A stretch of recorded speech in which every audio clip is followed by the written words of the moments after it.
my beautiful people. Hi and welcome back to my channel. Yes, if you are just seeing my beautiful face for the very first time, hi, my name is Adora and you are watching Life with Ada Beke.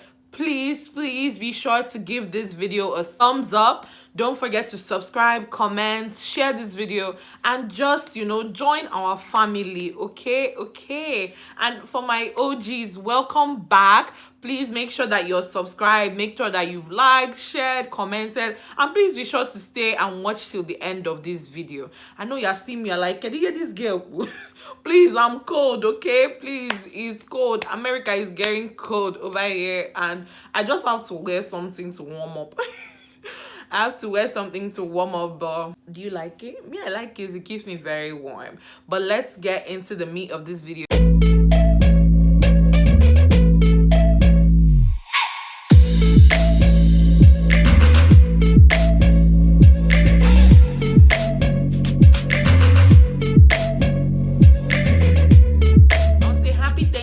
For all those who celebrate, happy Thanksgiving. It's Thanksgiving season around here. Whenever you get this video, just know I was shooting it around Thanksgiving, so happy Thanksgiving. Okay, yes. In today's video, let me just get into it.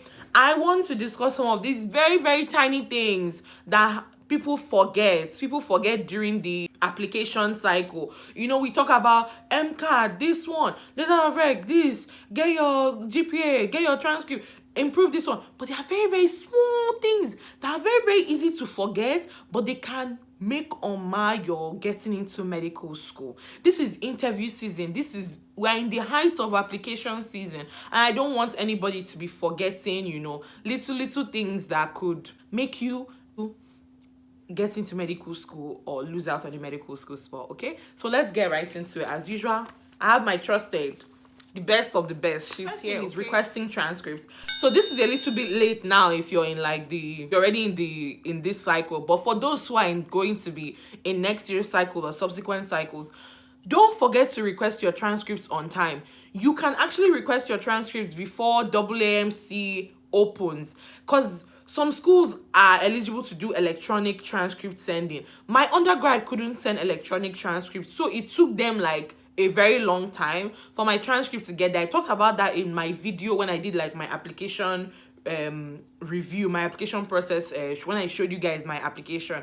But it took a while, plus COVID and everything, so you never know what can happen. Anything can happen. Hopefully not another pandemic, but anything can happen. So it can slow down how long your transcripts will get to WAMC, which can slow down your verification process. So requesting those things on time, they could literally shape up the whole apply early, could literally ruin your whole apply early strategy. So request for your transcripts as soon as you possibly can.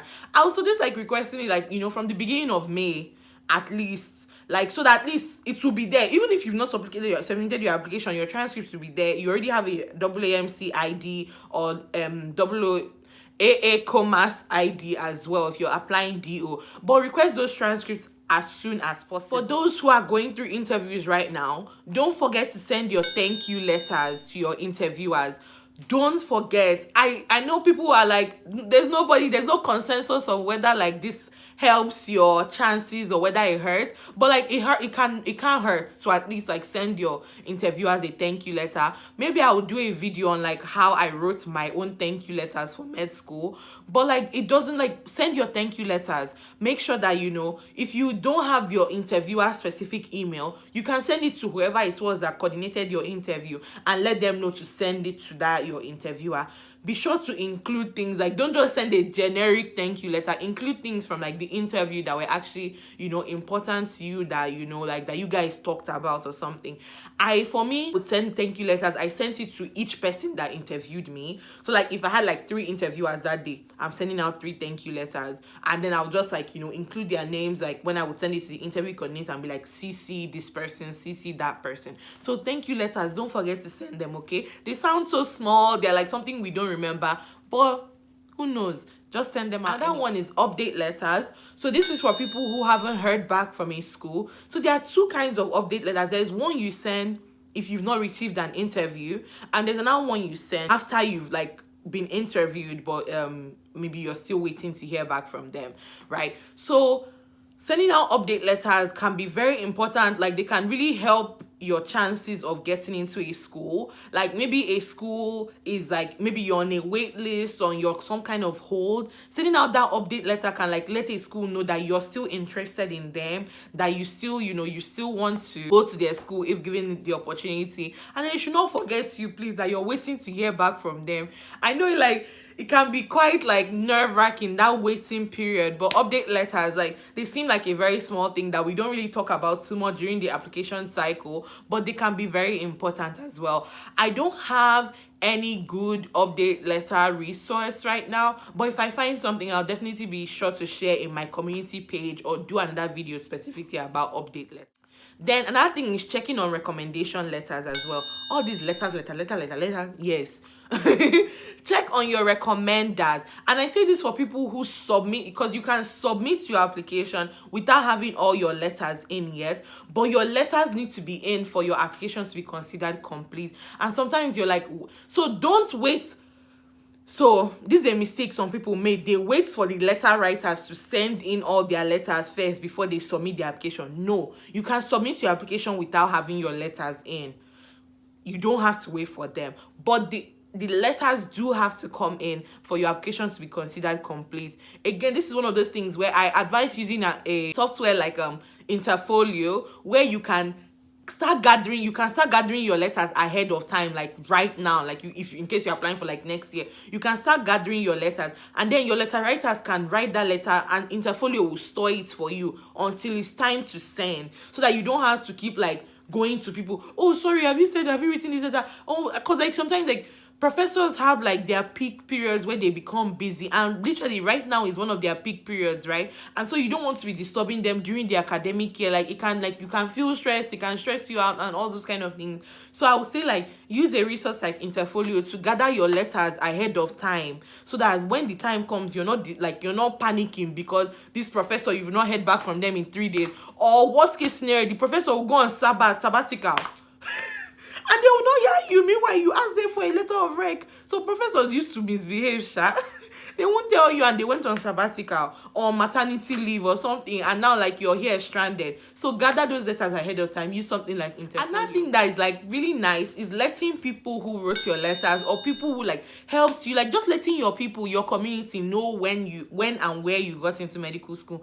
Like for me, when I got in, I updated everybody who wrote me a letter, all the people who helped me with like practice interviews. I let all of them know that I'd gotten into medical school, like that our hustle was not in vain. Like, it was just, like letting all the people who've been rooting for you, like, know that it worked, like you got in.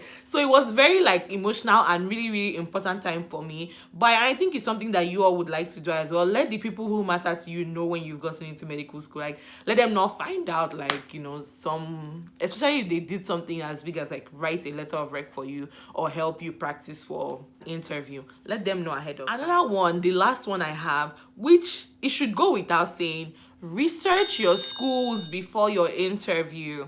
I've heard many stories where like people just do like, the generic lookup that they do for writing secondary applications. But when you're doing your interview, right, you have to be able to speak on the school and speak on why that school is a good fit for you. Do the research.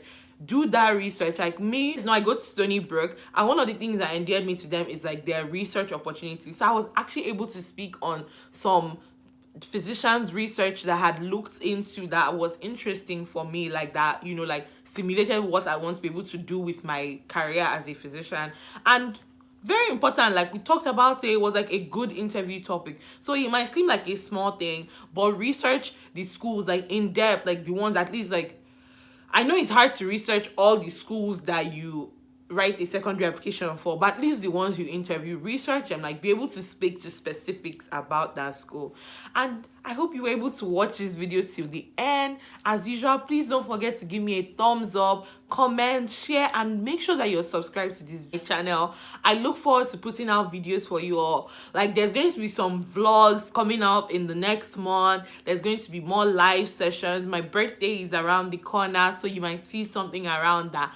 But I'm so excited to continue to grow this community, and I hope that you can be part of my community. Please join us. But thank you guys so much, and as usual, I love putting this content out for you all. Until the next time we see, bye. Mwah.